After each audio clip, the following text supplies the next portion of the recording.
Pessoal, então, um bom dia a todos, né? Estou realizando essa live aqui para a gente falar um pouquinho sobre o continente americano e nós compreendermos um pouco aí sobre esse grupo 3, né? Nós estamos falando de continente americano e vai da página 206, pessoal, e ele finaliza, né, antes aí dos exercícios, sobre a página 233, ok? Então, sobre o continente americano, é um continente novo, né? Um continente que surgiu aí sobre a sua descoberta com Cristóvão Colombo, em 1492, e depois com os outros países sobre a sua sequência, né? Para chegar no Brasil e entre outros. Tá? É um continente formado por o início indo-americanos, né? Pessoas que nasceram ali, que teve a origem ali, e descendentes, né? Através da miscigenação entre brancos, europeus, portugueses, ingleses, franceses, holandeses e africanos, muitas vezes pela escravidão que foi gerada aí nesses países, né? O sistema escravista. Então, o contexto geral do continente americano, ele apresenta uma diversidade de povos, como a gente vem falando, características físicas também, econômicas, sociais e principalmente também políticas e territoriais. Então, ele está localizado no hemisfério oeste, né? Ou também chamado de ocidental, tem sua divisão com a linha do Equador, então hemisfério norte e hemisfério sul. Né? Temos a América sendo dividida pelo sentido da parte física entre América do Norte, América do Sul e América Central, com essa divisão política, né, e física. E a parte de divisão linguística, vamos dizer, nós temos a América anglo-saxônica, que é a França, pertenceu à colonização da França e da Inglaterra, que foi Canadá e os Estados Unidos, e a colonização América Espanhola, né, que foi essa parte aqui da América do Sul e Central, tá? Exceto o Brasil, né, que teve essa conjunção portuguesa. Então a América, nós falamos a América Latina, né, entre o descendente do latim, que é o português e o espanhol. Tudo bem? Isso estamos falando na página 208, a página 209, tá? Então essa é as áreas. Parte física maior, né, que nós temos, né, localizado como Monte Aconcagua, na Argentina, com 6.962 metros de altitude, no estado, né, a província de Mendoza.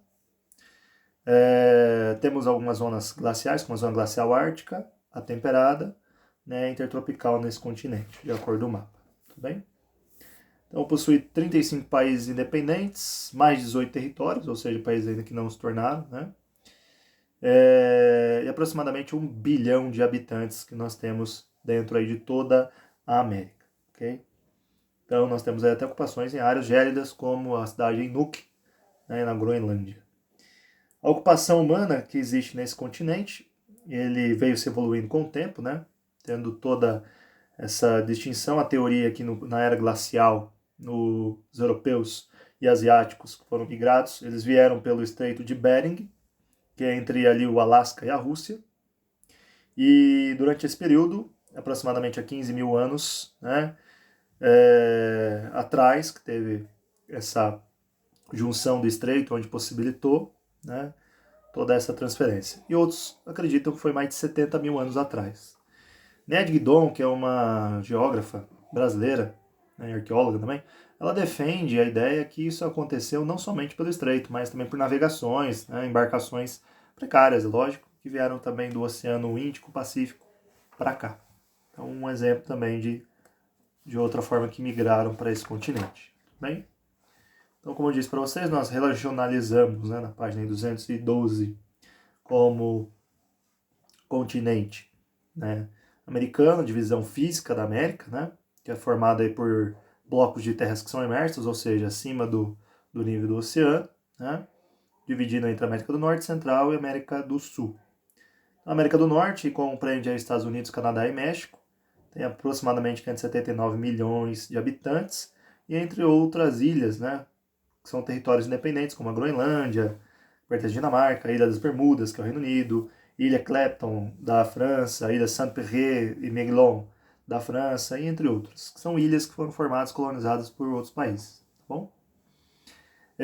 A América Central já é uma trechinho, uma tripinha, vamos dizer assim, bem curtinho, sobre essa dinâmica, né, da própria crosta.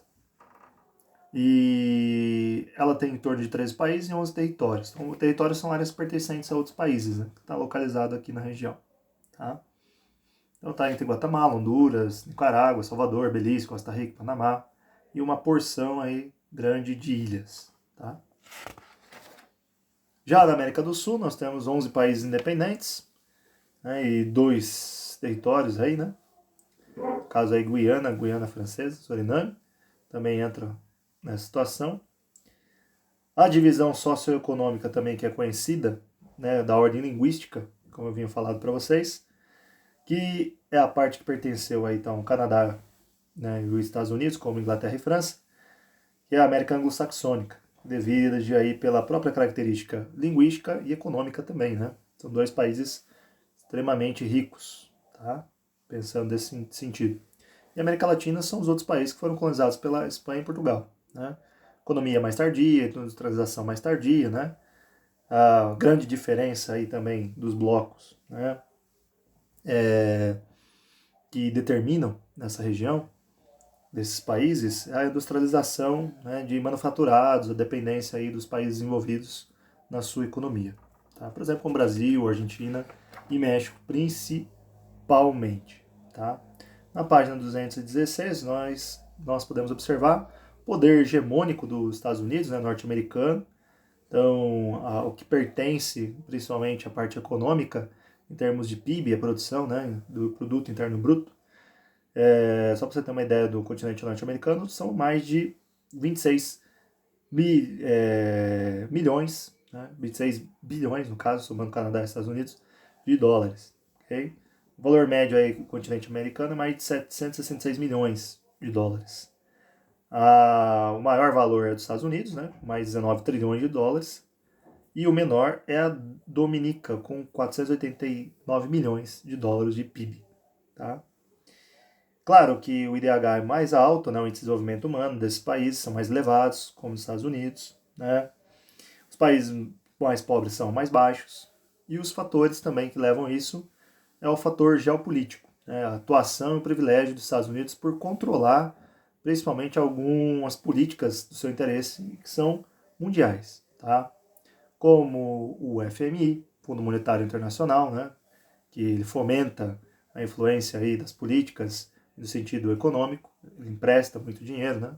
O OTAN, que é a Organização do Atlântico Norte, que é depois da fim da Segunda Guerra Mundial, foi uma organização feita para defender caso houvesse, né, uma cooperação militar entre os países europeus para não ter guerras, ou se precisar intervir também, né?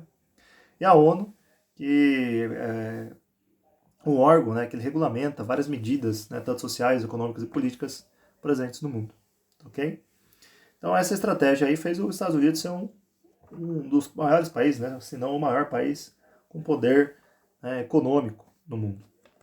E diante disso, nós temos essas seguintes situações, né, de se transformar entre o poderio americano maior no continente e também no mundo, pelo fator econômico, fator geopolítico, fator, né, principalmente pelos ganhos que a guerra trouxe, né, para os Estados Unidos. Então, os Estados Unidos, por mais que participou de 2 guerras mundiais e outras guerras também, né, mais locais, ele conseguiu, né, relevar tudo isso e faturar uma boa quantidade de dinheiro que proporcionou, né, a evolução aí desse continente. Tá bom? Principalmente, no caso, no sentido do país, né, os Estados Unidos da América. Então é isso por enquanto, pessoal. Até a sequência aí do vídeo.